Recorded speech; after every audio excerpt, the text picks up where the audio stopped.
On this best of episode of From One Player to Another, we revisit the highlights of Season 1 with Michelangelo Badio, Vinny Abbasi, Liliac, Chad Saliga, Robbie Crane, Mike Panera, Rick Calling, Chaz West, and we give you a sneak preview of our season finale with legendary bass player Rudy Sarzo. I do a version of, I call it Charlie Comes to Chicago, but it's really The Devil Went Down to Georgia. I completely rearranged it, but that was Chris Adler's idea. He's like, man, we should do a cover of that. So, and I actually had a really long version, and I trimmed it down because I just thought, how many times can you hear, and so again, I just, I'm good at editing myself, and it's taken me a long time to say, okay, let's put this on the chopping block. I think that's a big thing about maturing as an artist, to take away something. It's easy to keep adding for the 20-minute epic. Being with Atlantic Records and Warner Brothers Records in two different bands. So I was on two different major labels. I mean, one major label, two different bands. So I had two different major label record deals. I worked with some of the biggest producers of that era. Tom Werman, who did Poison and Motley Crue and Dokken and Ted Nugent. And so I learned a lot about recording. When we got to the Nitro phase, I was actually a good enough engineer where they would set up the mic pre's and everything, and I'd go in and track. And I'd actually be the guy pushing the knobs. And so, we worked on analog machines. You couldn't cheat. You press record. If there's no break, you better play. You can't just punch in on that. And so I learned old school. But, the engineering process now, I realize I'm not good at mixing my own records. Mixing's an art form and in itself, like editing a movie. A director doesn't edit the movie. They make suggestions. So right now, I took courses in engineering. I've had my own studio like a lot of people for a long time. And it's really nice. It's big. It's like an apartment. I'm in it right now. There's 4 rooms. And so I track guitars. I can track bass. I can track keys, but I can't track drums, and I don't mix, and I don't master. And here's another thing. I never really liked the mastering process as much. I always wondered why you spend all this time getting what I call as a mixed perspective, and then the guy in mastering changes it. I'm like, what? And so what I started doing many years ago, the first tribute record, Hands Without Shadows, I told the engineer, Chris, I said, Chris, I don't want to do this anymore. I want it mixed and mastered at the same time. I want the finished mixes to be the finished mixes. And now there are other people who might argue with me that you might need a different set of ears. That's great for them. But I'm really happy hearing the finished product when that mix is done. It's loud enough. It's got enough compression, limiting. That's how I do it. But I know my limitations, and that's the thing that's helped me. I do what I'm good at. When I'm engineering, I know how to engineer my guitars, bass, keyboards, no drums. And if I need acoustic guitars, this isn't the studio to go. So I'll go in another studio and record acoustics that have better rooms and better microphones. So that's how I do it. Can you talk about the different levels of your signature guitar? Well, what we tried to do, with this COVID thing, it kind of put everything on hold for a while. But, one of the things that I love about Sawtooth is that, and I've said this several times, it's easy to make a $10,000 guitar. You just hire a really killer luthier, pay him like $9,500. Maybe you have a $9,500 guitar. But if I have 10 grand and I want to get a really killer guitar, I'm going to find somebody really good that'll make me a beautiful guitar. So that's not so hard to do.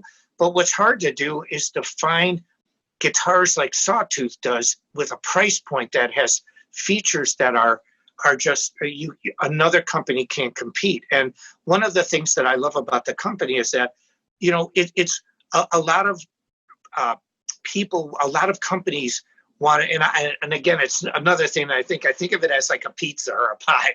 They want the pie's only so big. If you've got a slice this big, another company wants to come in and steal part of that slice. So they want your slice smaller. That's a great idea. I mean, that's competition. But I think with Sawtooth, they have guitars that are in the $200 price range that are really great instruments. And so it brings in not only, hopefully, yeah, we take some market share from other people, but the idea is too to bring more people in that might not be playing guitar, and they're sure not going to buy a $9,000 or $10,000 guitar to start with, so they can get these entry level guitars that are amazing. And my M24, the white one, it's like a matted white. It's really cool looking, and we have a top of the line German Floyd Rose that comes stock on the guitar. Now then, and it's in the $400 price range. It plays great, and so and we called it the M24. It's kind of like it's not so pointy. It's stratty, but it's not like point strat. Is that the one right over your right shoulder? Yes. Yes. So they're right behind you, the guitars we're talking about. Yeah. I have them strategically placed, and but I love it because you can get an upgrade for in the $600 price range with Duncan pickups, the best of everything. And that, I'm used to releasing signature guitars of this quality that are double the price, because I think Sawtooth has a huge advantage. One, look at, we're all musicians, but but really good musicians. And the other thing is they come from a manufacturing base that's really unheard of. I've never learned so much about manufacturing in my life until I was with Sawtooth, and I've been designing guitars for a while. So it's not like I don't know this, but I don't know a lot of the details that go in to the price points to make these so good. And then we have the other one that's over here. Again, it's the M24. It's a matted black, a flat black color, not shiny. It looks bad with the white pickups. And I love those, the black, I like simple inlays. To me, it's like a road map. Like I don't have to look at the road all the time. When I look at it, I want to see the lines of the road. Yeah. And that is in the $250 price range. It's amazing. It can't be beat. You play that quite a bit as well. Yeah. And I also play another one called an ES. Mm-hmm. It's like, I don't know, there's something magical about that guitar. We were talking about it. I love playing it, and I've A-B'd it again. I've got a lot of guitars in my collection, over 165. I've A-B'd it against some vintage Strats, and it holds its own. And in fact, I'm going to take it on tour. It's the price point and the value. You can't beat them. And then we have a lot of new signature models in the works. I play a lot of 7-string on my new album.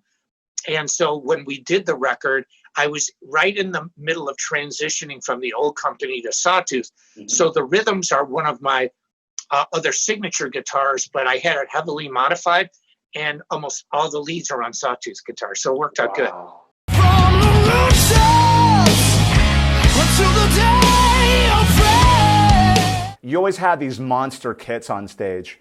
And I think for one tour, you had the 3-rack, the huge toms on your left-hand side, and it was on a swing that went all the way down and up. How did that, that was mainly for stage, or how did you come up with that idea? Well, actually, before that was with Heaven and Hell in 2007 and 2009. But before that, I had those aerial toms, we call them, which were above my shoulders. So hit them like that, And I used to do a drum solo, then at the end, stand up and hit the aerial tom and then push it down, and my roadie would catch it.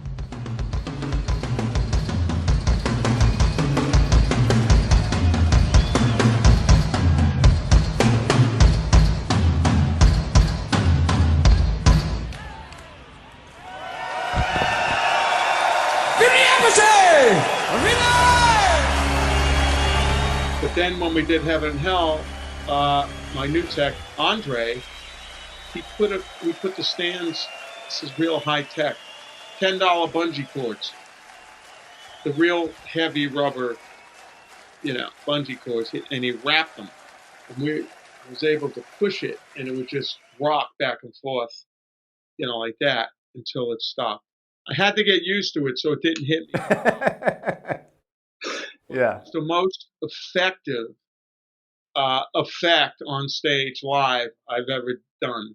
And we've had so much production on stage with Dio. We had risers that went up to the truss. Yeah. Yep. big arena.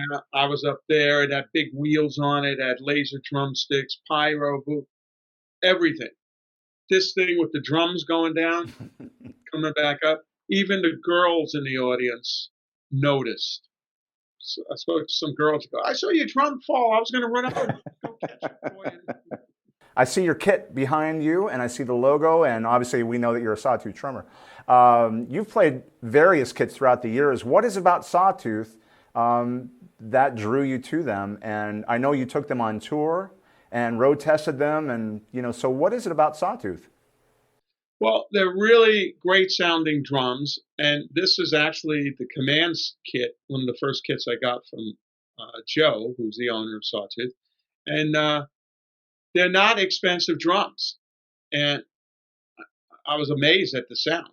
This poplar wood, and I started playing them, and I was blown away. The only thing I did to the snare drum was we beefed it up a little bit more because we were playing a lot of shows, and they're just great sounding drums. And eventually, we're doing a kit out of mahogany, a little higher end kit.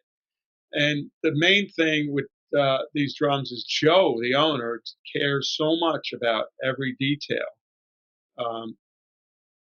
He gets feedback from me like, Joe, this is a little funny here. Maybe we could bring it to your attention. And he's on it. He's hands on with these drums. Tests them. He's a drummer. He's a good drummer too. Great drummer. And he's on this stuff. So I've taken him on tour, and people remark, wow, the drums sound amazing. Yeah. Tall, and big, and fat. And now I use them here. This is my recording setup at my house, and they sound killer. Yeah. It's amazing. And they're not expensive. They're not a high-end drum, Yeah. You can upgrade the snare drums and things like that, but this is the first kit, and it kicks. Oh, what's becoming of me? Right the tide, you can see his stripes, but you know he's clean.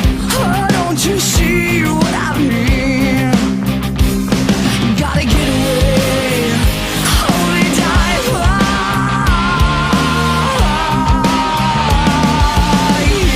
yeah.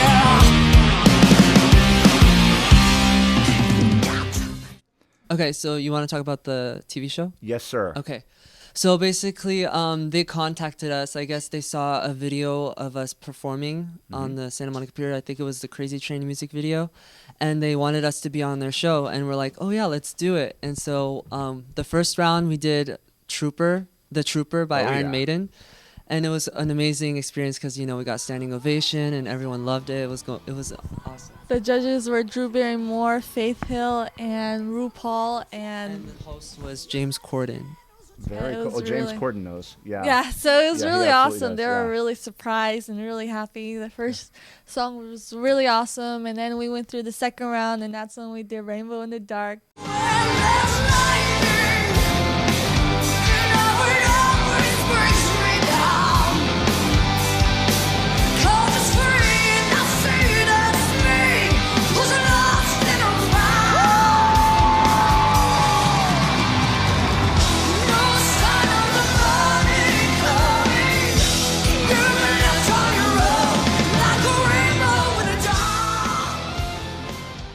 And the stage setup that they put for everything was so great because, first there was, no color, and then right when we said Rainbow in the Dark, everything became colored. And then after the solo, Abby was on a riser, so she was chained up. She was chained up, and she was, put up, 20 feet in the air. It was 30. crazy. It was 30 feet in the air. Oh, 30. Wow, that's super Yeah. cool. Could you hear everything? Did you have in-ear monitors? Yes, I had in-ear monitors. It was Yeah. pretty crazy. Yeah. I saw everything from behind them to way up on Eagle's Eye. It was super awesome. Wow. That's Yeah. very cool.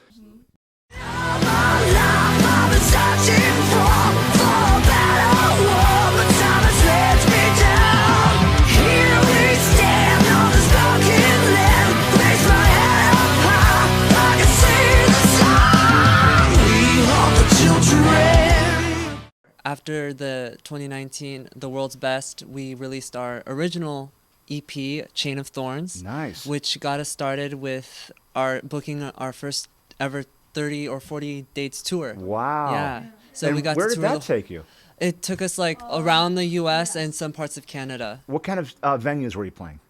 I mean, a lot of different ones. Like there were some big shows, and we got to open up for like big bands like Queensryche. yeah, Nice. Queensryche, Tom Kiefer, Striper. Loverboy, Wow, and yeah. a bunch of other people. It was Striper. awesome. That is so cool. Also, our album got #1 on Amazon's Bestseller for rock Bestseller. charts. Congratulations. Well done. Yeah, well, we have a lot of CDs on our website. Okay. So www.liliacband.com. Very cool. What about vinyl? We're working on it. Yeah. I'll be the first in line for that. I love vinyl. Yeah. Yeah, so it was really awesome. We got to do some headlining shows. Also, before we released our Chain of Thorns album, we did our Rainbow in the Dark music video, and that actually helped us a lot because we got millions of views on Facebook. It went over 100 million views, and it was really awesome. And it helped us because our dad, he's our manager and producer, and Yes. he got us this whole 40 dates tour. Just by himself, and because we're an independent band and we do everything ourselves. Yeah. And Might be the so- best way these days. Yeah. Vinny Appice was up there one jam, Yeah, wasn't he he? was playing. He was on the yeah, kit, and I yeah. was playing a cajon from you guys. Yeah, very cool, man. So what gear do you have from Sawtooth right now? What do you use? Yeah, so Joe hooked me up with 4 different cajons because they all have its own uniqueness, finishes, sizes, and sound. And myself with ADD, I call it all day drumming. You go from one thing to the extreme. It's like, I want to try this one. I want to try that one. And he just sent me a bunch to try out. And I fell in love with the finishes, the craftsmanship, and the sound is the most important thing. And I was playing the Spirit. I really like the Spirit one. And then there's a whiskey barrel one. Yeah. That's just cool to look at. Yeah, heck know? yeah. It and I think cajons, when you go to a club or something, or you're doing it on acoustic jam, like an in-store sign that we did with Black Star, I think people are more mesmerized by me playing a cajon than a drum set. Because they're Absolutely. like, how are you hitting this box? And it Right. sounds like a drum set. Yeah, exactly. When we did the acoustic performances overseas at the CDs, well, believe it or not, record stores, they still have over there. And those things cut right through. Never Right. mic'd. You know, Robbie was playing your guys' bass, and he was in love with it, as yourself and everyone at Sawtooth. I think the beauty of saying, yo, this happened, this got wrecked, and he gets upset because he's like, you know, he puts all his blood, sweat, and tears into these products, and it's his name. It's everyone's name. So it's like listening to musicians that do it 24/7, that throw it and beat it and go, maybe this could improve. Maybe this could be a little bit better. You know, with the drum cases, you know, they're amazing. That's a whole nother entity in its own. But, Right. you know, he takes good pride in his stuff, and he always, how did it work out? Do I need to send you out another one? If I have a damaged one, he sends me out another one. You can have the best drum set in the world, but it all starts from here. Right. That's right. drum set. I can play your cajons. They're only going to sound as good as I can play them. Right. You know, I like to play with the strainers off. When I played in a band called Break and Bend, I used it in a song called Breath. And I would use it almost kind of like a Danny Carey thing, where he actually plays 2 and 4 with the snare wires off. Yeah. In like Anima and stuff like that. So I Yep. thought it was a cool sound, something different than just, hey, it's a side snare, it's a smaller snare, I'm just going to hit it. You know, there's a Piccolo reason. snare. behind Yeah. it.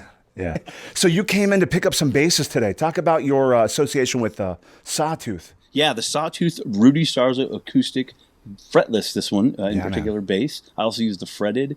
I've been using them for about a year now, a little over a year. Took them to Europe, did it on our last tour, the Another State of Grace tour of Black Star Riders. In the cold, in the heat, in the in stores, on stage, they just performed amazingly. Fishman preamp sounded amazing. Love it. Got a lot of compliments. Really durable, really road tested for me. I just love them. I think they're just so well made, and Rudy and the guys at Sawtooth really did a great job of just designing and building a great bass. And I love it. The next, for me, I'm a truss rod adjustment freak. I'm like, every day. I'm right there with you on that I didn't touch the next once, and I was surprised. Finland 4 degrees. Right. So, but an acoustic like a bass that's not like a solid piece of wood, you use that on stage with a ton of power behind you. Did you guys have in-ears? Did you have amps on stage? How'd that work out? Yeah, I'm an oxymoron. I'm a loud amp guy with in-ears. You know what I mean? And I run 3 sounds, so I have a DI that's just a fresh clean. Then I have a little bit of a mid-dirty amp, and then I have a dirty amp, and I run them. I interact, but for the most part in Black Star Riders, I run them full time. So I did foam the interior of my fretless. Yeah. And man, it's thunder. I mean, it really has, and I use them on the ballads, and they just are really solid guitars, and they sound amazing through my amps. Again, I'm a Fender guy, I'm a P bass guy. I've been since I was a youngster. I played the same bass since I was 15. Yeah. And so I've always been kind of picky. I used to use this Martin that I got years ago, and acoustic, and it was close. But these are like right in line with my Fenders. They're just big and growly and punchy. And I'd be honest with you, thought I was going to change their Fishman preamp to something else, and I was like, no, it sounds perfect. Right. Anyways, it has such just a true full-bodied sound, and it's just really strong. There's no, some preamps. I mean, I've had some LL whatever's, and you know what I mean. Whatever the different preamps in there, and I just never was a fan. And I really love the Fishman. And I'm not an endorsee. I just like the bass and like how it came stock out of the box. Absolutely. I think Robbie here at Sawtooth did a little setup on mine. And, he sets up everything amazingly, and they're really great. Like there's nothing you have to do as soon as I'm telling you. Even my tech was like, acoustic basses. And we shipped them from here. Sawtooth shipped them to England for me, and they came out of the box at rehearsal at John Henry in London. And our techs were like, "Oh God, I'm gonna have to get with these things." And they literally out of the box shipped. I didn't change anything. I just That's excellent. They sounded amazing. So yeah.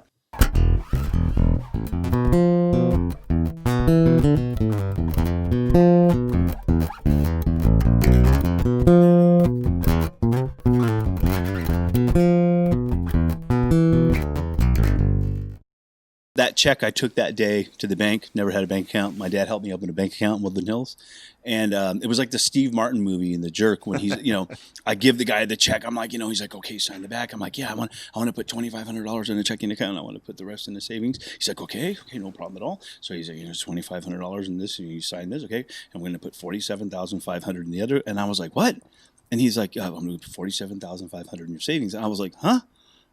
And I look at the check and it was for $50,000. No way. And I call Vince and I'm like, oh my God, I think you made a mistake. You made a mistake. There's one like, too many zeros. I think you meant to write it for 5 and it's for 50. He goes, $5,000? What are you going to do with $5,000? He goes, dude, I told you we got to get our lives together. We got to get this going, man. We got to focus on this. I was like, wow. So, I went from 0 to 100 at 22 years old.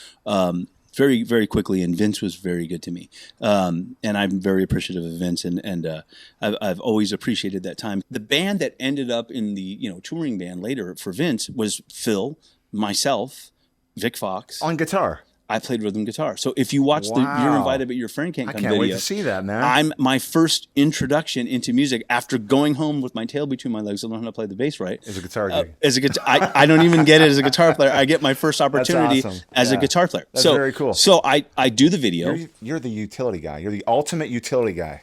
I aim to please. Tech. I aim to please. Bass player. I aim to please. Guitar player. Yeah. I'm sure there's more to come. Well, all of my guitar player friends hated me because, listen, I do the MTV, the video. The video's number one on MTV for like months. I remember it was all over, Yeah, yeah. And then we do the MTV Movie Awards. Yeah. And I play guitar on the MTV Movie Awards.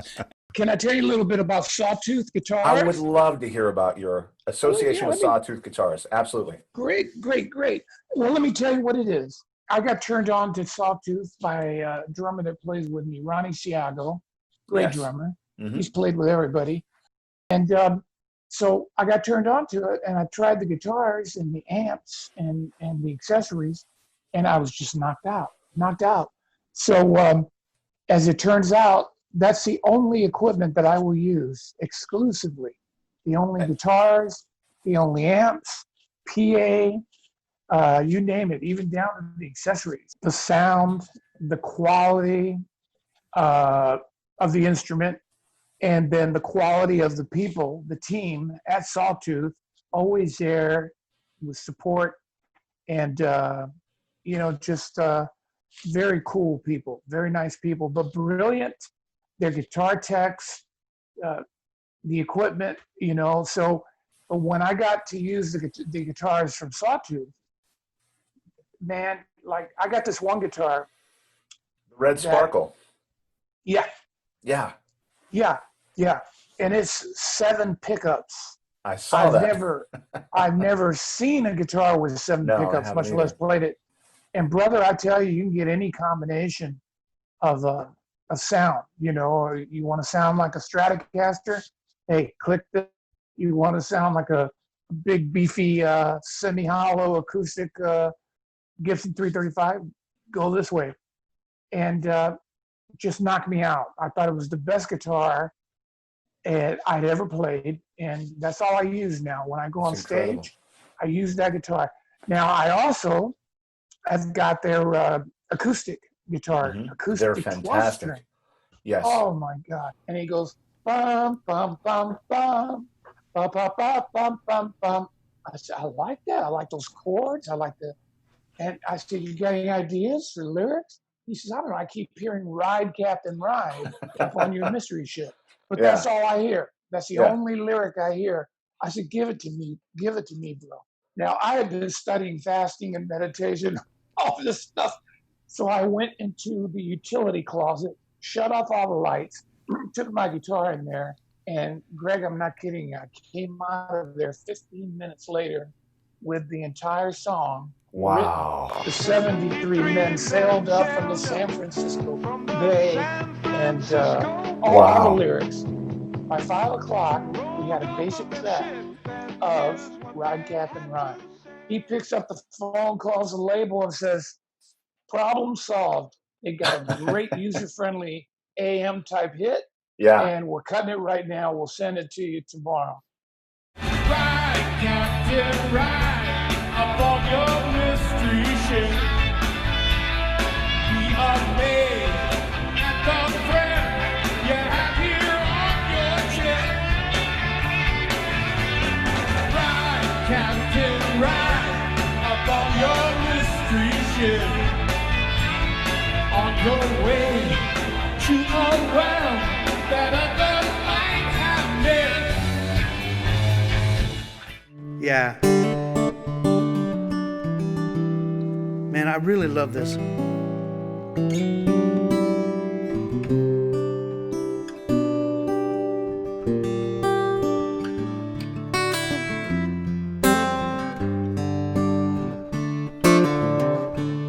Come down on your throne, leave your body alone. Somebody must change. You are the reason I've been waiting all these years. Somebody holds a key. Well, I'm near the end and I just ain't got the time. And I'm wasted and I can't find my way home.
you just recently did a live stream, or Right. you did a broadcast with Kenny Loggins. Talk about your association with Kenny Loggins.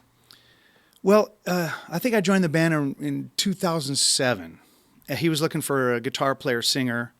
And I was doing some gigs around. It was really cool to be able to, gig around town. And we were doing rock and roll just at a club, and it was great. But afterwards they said, Kenny's looking for a guy. So the next day I got an email from Kenny saying, come up to Santa Barbara. So I said, yeah.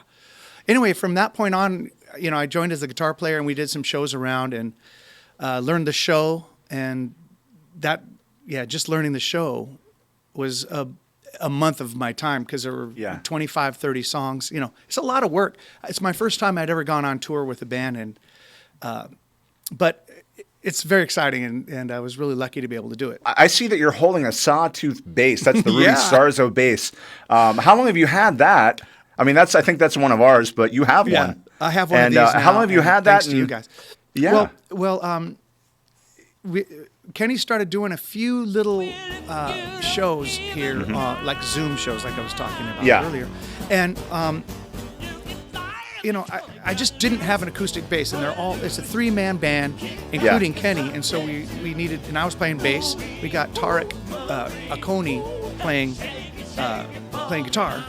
And, Kenny knew I knew all the bass stuff already, because I'd played bass in the band already for a year and a half or so.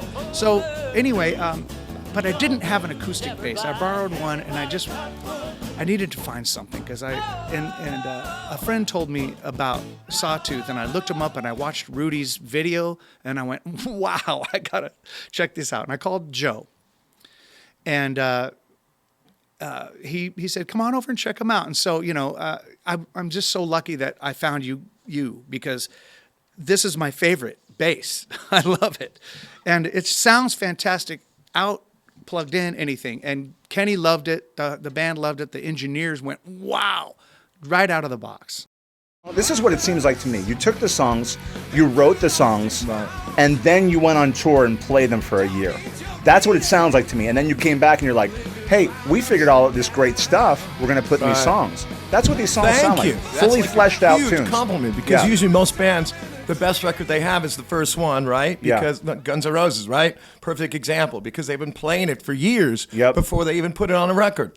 So, it wasn't like that, unfortunately, but we have played out with it since, but we wanted to go for that old school feel, so it did come across that way. So thank you for letting me know that we did accomplish that. Absolutely. And dynamically, it sounds really nice. This is the third single from the Westbound Volume 1 record. I'll give you a little teaser. This is called Beautiful Dream.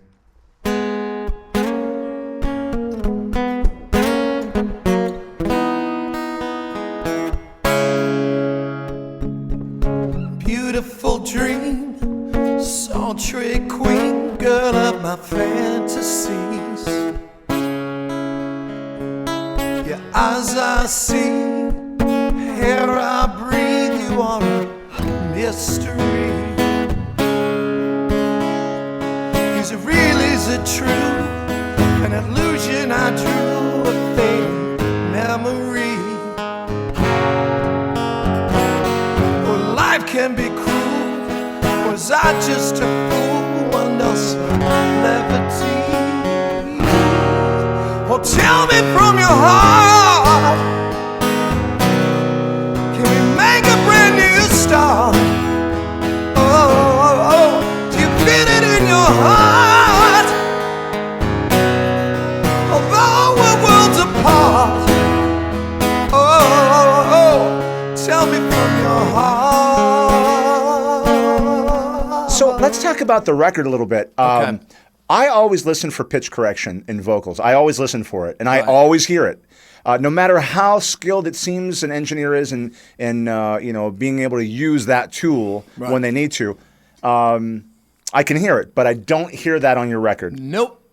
No, old school all the way. No. Exactly. Can you talk about that a little bit, and sort of your process for recording vocals? I'm old school. I mean, I'm not saying I have perfect pitch. I was told that many, many years ago. But I'm pretty close. I'm pretty much there, and I can hear. Okay, no, let's redo that. Let's fix But there's nothing, none of that. It's all old school, and that's just the way I was brought up and what I learned. Me too. You I know? always felt like I mean, if you can't sing on key, you shouldn't be fucking calling yourself a singer. Exactly. Okay, you know. God, the first show I did, I think it was Sao Paulo, Brazil, and they used to light like newspapers on fire, like torches at the end, you know. And they were, I was like a kid in a candy store. It was just like when I walked on stage, I felt like a gladiator. You know what I mean?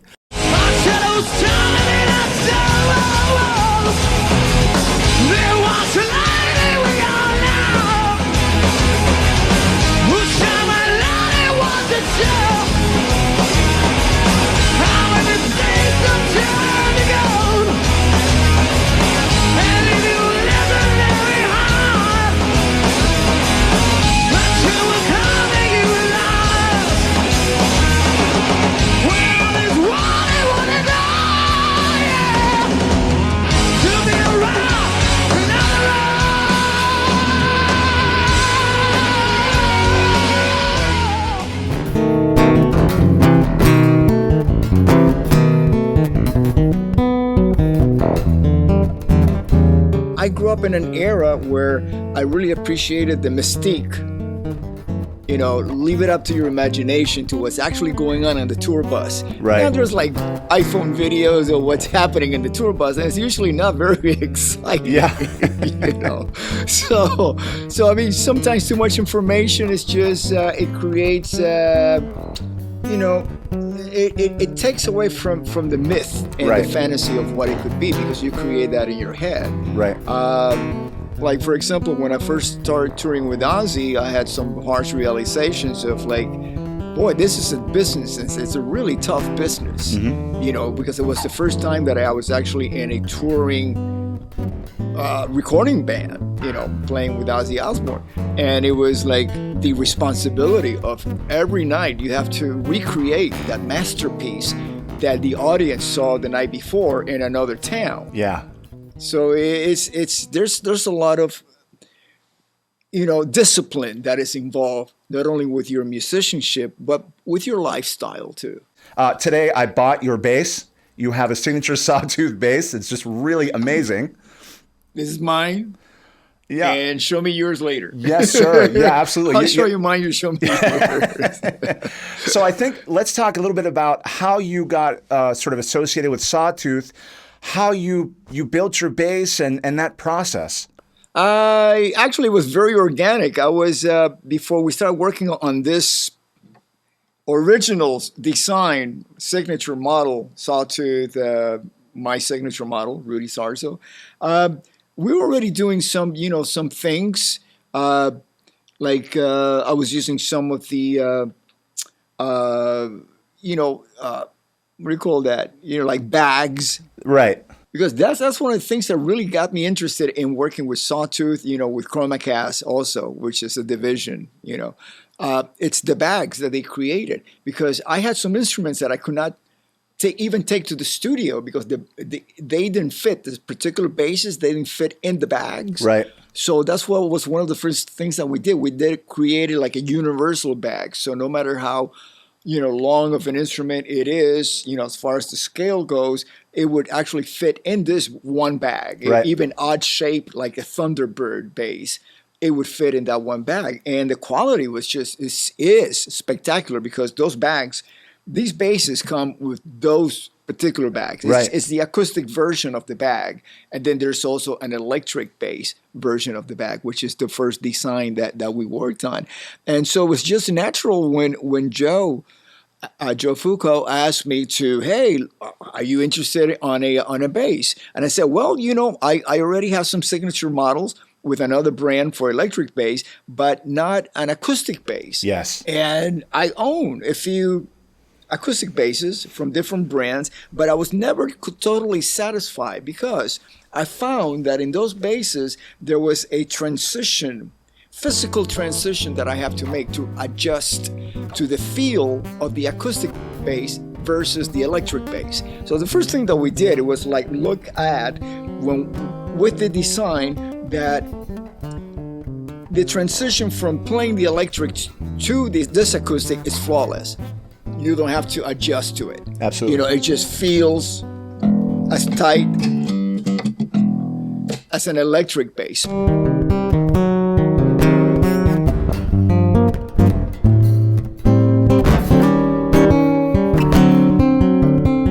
My original intent with the book was to answer the number one question I get asked when I travel around the world, which is, what was it like playing with Randy Rhoads? And and usually this would happen at the lobby of a hotel on my way to sound check. So I only have like time for like one or two little stories. And I always walked away feeling like, oh, I should have mentioned this or that or, whatever. So that was one of the motivations. But the main motivation for writing the book is at the time that I wrote it, that I started writing it, we're talking about early 2000s, almost 15 years ago. There was a lot of misinformation and conspiracy theories surrounding Randy's death, the crash and all of that. Ugly stuff, really ugly stuff. And I said, you know what, and I waited for somebody to rebuttal. No.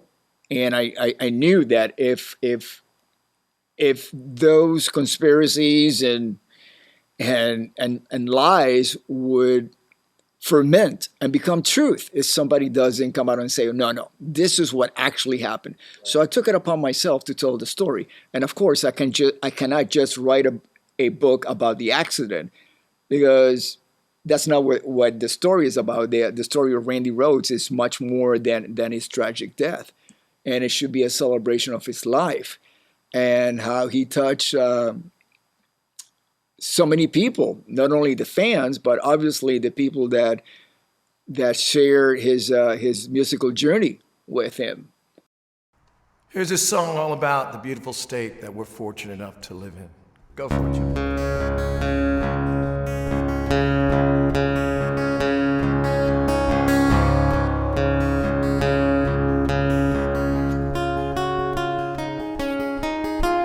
Spend my days with a womankind, smoked my stuff and drank all my wine.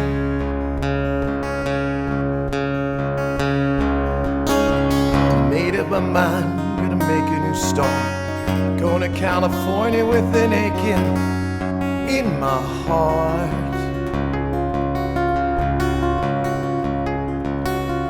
Someone told me there were girls out there with love in their eyes and flowers in their hair.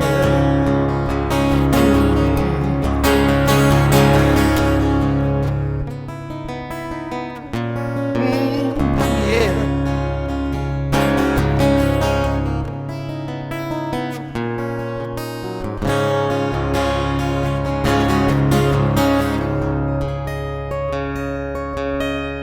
Took my chances on a big jet plane. Never let him tell you that it's all the same. Ooh. Oh, sea was red and the sky was gray. Wonder how tomorrow could ever follow today. Yeah.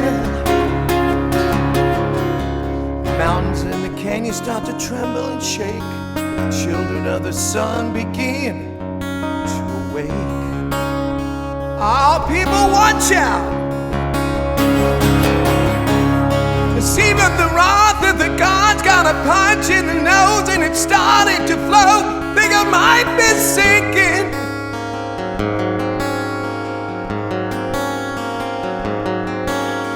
Throw me a line if I read you the time. I'll meet you up there with the path runs straight and high. Oh, everybody get high.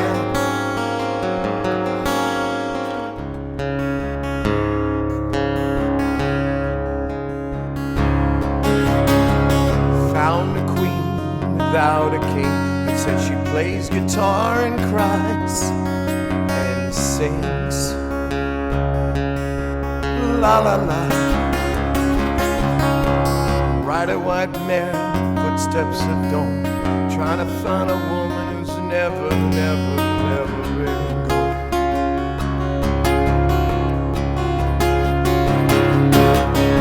Standing on the hills of the mountain of dreams, telling telling myself it's not as hard as it seems. Ooh. Oh, baby. Oh, so hard.